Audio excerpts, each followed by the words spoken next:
Good morning to all. This is Parvez, your English educator. This is Talim Tarbiyat Educational Group. You are most welcome in our YouTube channel, dear students.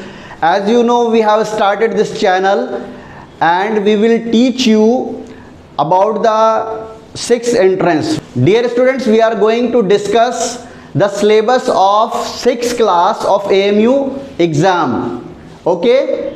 तो यहाँ पर जैसा कि आपको पता है और हम आपको बताएंगे कि यहाँ जो सिलेबस है वो 85 मार्क्स का सिलेबस है। जो आपका रिटन टेस्ट होगा वो 85 मार्क्स का होगा। उसके बारे में और भी वीडियोस में आपको इन्फॉर्मेशन दी जाएगी। तो लैंग्वेजेस का जो पार्ट होगा डियर स्टूडेंट्स वो 25 मार्क्स का होगा। उर्दू, इंग्लिश और हिंदी ये तीनों मिलाकर 25 मार्क्स की होंगी। उसमें से यानी कि उसको डिवाइड किया जाएगा। 8 या 9 नंबर की इंग्लिश आएगी। इसी तरह यहाँ पर कुछ टॉपिक हमने लिखे हैं जो हम कवर करेंगे। इन टॉपिक्स को हम कवर करने जा रहे हैं अपनी अगली वीडियोस में। वो टॉपिक्स क्या हैं ये देखिए, शुरू करते हैं। ये इंग्लिश सिलेबस है, इसमें हम कवर करेंगे dear students parts of speech. Parts of speech में क्या आएगा dear students? Noun, pronoun, verb, adverb, adjective, preposition, conjunction, interjection, these things, ये सारी चीज़ें जो हैं वो पार्ट्स ऑफ स्पीच में आएंगे डियर स्टूडेंट्स। इसके बाद जो टॉपिक होगा वो हम कवर करेंगे नाउन्स नंबर का। जैसे आपने पढ़ा होगा सिंगुलर्स और प्लूरल्स, वो जो आते हैं वो नाउन्स नंबर कहलाते हैं। उसमें हम सिंगुलर क्या होता है, उसका प्लूरल क्या होता है, या प्लूरल को सिंगुलर में कैसे कन्वर्ट करते हैं, ये हम आपको बताएंगे। इसके बाद नाउन्स के जेंडर, मेल यानी मैस्कुलिन जेंडर, फेमिनिन जेंडर और कॉमन जेंडर के बारे में हम बताएंगे, हम डिस्कस करेंगे।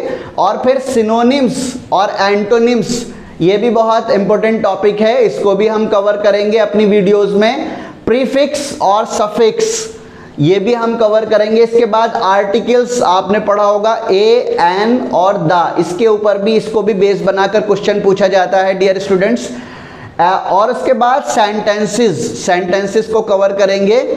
और डियर स्टूडेंट्स इसके बाद हम टेंसेस, जो कि बहुत ही इंपॉर्टेंट टॉपिक है, आपको पता है टेंसेस बहुत इंपॉर्टेंट टॉपिक है। और voices, active voice, passive voice, इसको भी हम कवर करेंगे अपनी वीडियोस में।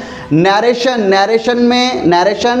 डायरेक्ट और इनडायरेक्ट स्पीच जो होती है इसको नैरेशन कहते हैं। तो इस टॉपिक को भी इंशाल्लाह डियर स्टूडेंट्स हम कवर करेंगे अपनी आने वाली वीडियोस में। यंग वंस एमयू एंट्रेंस में ये भी पूछा जाता है। यंग वंस यानी किसी जानवर का नाम बता दिया और उसके बच्चे को क्या कहते हैं। सपोज दैट लॉइन के बच्चे को जैसे कब कहते हैं, ठीक है। इस तरह से यंग वंस का जो टॉपिक है उसकी भी लिस्ट हम आपको प्रिपेयर कराएंगे।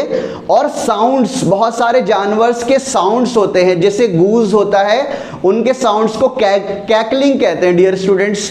तो ये भी हम अपनी आने वाली वीडियोस में, ये सारे जो टॉपिक्स मैंने आपको यहाँ लिख के दिखाए हैं, इन सारे टॉपिक्स को we are going to cover all the topics which we have written here.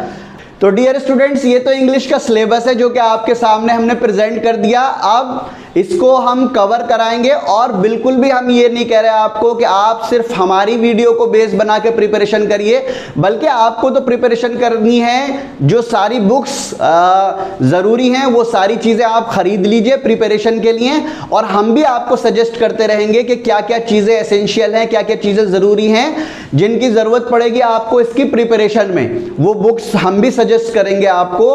और इसके लिए सबसे अहम चीज़ डियर स्टूडेंट्स, इस कंपटीशन को निकालने के लिए, इस कंपटीशन को क्वालिफाई करने के लिए सबसे जो इम्पोर्टेंट चीज़ है वो कंसिस्टेंसी है। लगातार इस्तकामत के साथ अगर आप डेली प्रैक्टिस करेंगे, रोज़ाना मेहनत करेंगे, अपने सब्जेक्ट्स का time table according to your time table, subjects को पूरा आप सारे सब्जेक्ट्स के ऊपर कमांड हासिल कर लें और टेस्ट को क्वालिफाई कर लें। उसके लिए क्या करना पड़ेगा डियर स्टूडेंट्स, आपको एक टाइम टेबल मेंटेन करना पड़ेगा। टाइम टेबल जब आप मेंटेन कर लेंगे तो आपको ये पता होगा होगा इस टाइम में मुझे मैथ्स पढ़ना है, इस टाइम में मुझे साइंस पढ़ना है, ये मेरा उर्दू पढ़ने का टाइम है, ये मेरा इंग्लिश पढ़ने का टाइम है, और एज वेल एज ये मेरा हिंदी पढ़ने का टाइम है। इस तरह से टाइम को आप मैनेज करेंगे। और आपको तो पता ही है, आप 5th क्लास में हैं या फिर 6th क्लास में ही रह के 6 की प्रिपरेशन करते हैं, बहुत सारे स्टूडेंट्स ऐसे भी हैं, तो कुछ स्टूडेंट्स ऐसे भी होंगे, तो उनको इस तरह से टाइम टेबल मैनेज करना है कि जो अपनी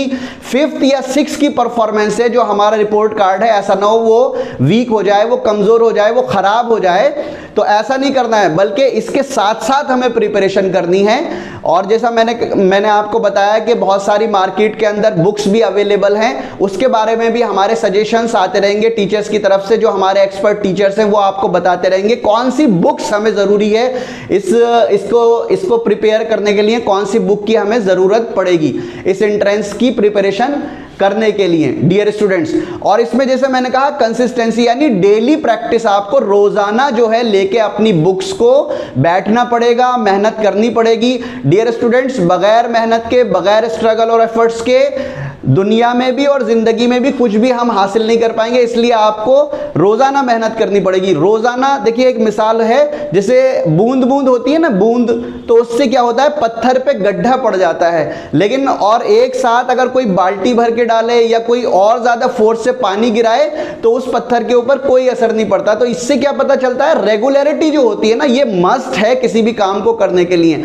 अगर आप अपने अंदर चीजों को भरना चाहते हैं और अपने अंदर नॉलेज को गेन करना चाहते हैं, तो इसमें आपको रेगुलर मेहनत करनी होगी डियर स्टूडेंट्स। जैसा कि मैंने आपको बताया, इसके लिए रोजाना प्रैक्टिस जरूरी है। और दूसरी बात एक इंपॉर्टेंट ये है डियर स्टूडेंट्स कि आप ये जो इंग्लिश की प्रैक्टिस करेंगे, सिर्फ आप ओनली मतलब आप ये ना करें कि 6 को ही बेस बना के आप बस मेहनत करें उसके बाद छोड़ दी जाए। इंग्लिश जो है वो इंटरनेशनल लैंग्वेज है और इसकी बहुत ज़्यादा डिमांड है, और आपकी एज ऐसी है, ग्रेजुअली अगर अभी आपने इसको जो है अपने अंदर लेना शुरू कर दिया तो क्या होगा, आगे चलते चलते आपकी नॉलेज इंग्लिश के बारे में बहुत अच्छी हो जाएगी। इंग्लिश के जो वर्ड्स हैं, आप अपनी वोकेबलरी को इम्प्रूव करिए, और इसके जो स्किल्स हैं यानी रीडिंग स्किल को इम्प्रूव करिए, अंडरस्टैंडिंग स्किल को इम्प्रूव करिए, लिसनिंग स्किल को इम्प्रूव करिए, और इसी तरह से आप लोगों को अपनी स्पीकिंग स्किल को भी इम्प्रूव करना है। क्योंकि जब आप इंटरव्यू में जाएंगे तो ज़्यादातर चांसेस ये रहते हैं डियर स्टूडेंट्स कि वो लोग आपसे इंग्लिश में क्वेश्चन पुटअप करेंगे, तो ये आपके लिए कन्वीनियंट होगा कि ये आपके लिए बहुत ही एक अच्छा अपॉर्चुनिटी, गोल्डन अपॉर्चुनिटी होगी कि अगर आपके आंसर्स जो हैं वो इंग्लिश में होंगे तो ये चीज़ बहुत अप्रिशिएबल होगी, ये हाईली अप्रिशिएबल होगी आपके लिए, और इससे बहुत ज़्यादा चांसेस बढ़ जाते हैं, जो टेस्ट है उसमें सिलेक्शन होने के बहुत ज़्यादा चांसेस बढ़ जाते हैं। इसके बारे में अगर आपको कोई सजेशन देना है, आपकी कोई डिमांड है, आपकी क्वेरीज हैं, तो आप हमारे जो कमेंट सेक्शन, जो कमेंट बॉक्स है उसमें आप अपने कमेंट्स को जो है भेज सकते हैं, अपनी क्वेरीज भेज सकते हैं। उसके अकॉर्डिंग हम और कोशिश करेंगे और मेहनत करेंगे अपनी जो हमारी वीडियोस हैं उनको इम्प्रूव करने की, और हम ये कोशिश कर रहे हैं, इस पूरी कोशिश में लगे हुए हैं कि हमारी जो वीडियोस हों वो ऐसी हों जिससे ज़्यादा से ज़्यादा हमारे स्टूडेंट्स का फ़ायदा हो, ज़्यादा से ज़्यादा। ये सारा जो प्रोग्राम है इसमें कोशिश यही की जा रही है कि स्टूडेंट्स यानी it's a child centred programme, इसमें बच्चों को फोकस किया जा रहा है कि उनकी तालीम के साथ साथ तरबियत भी हो। Okay students, start your learning.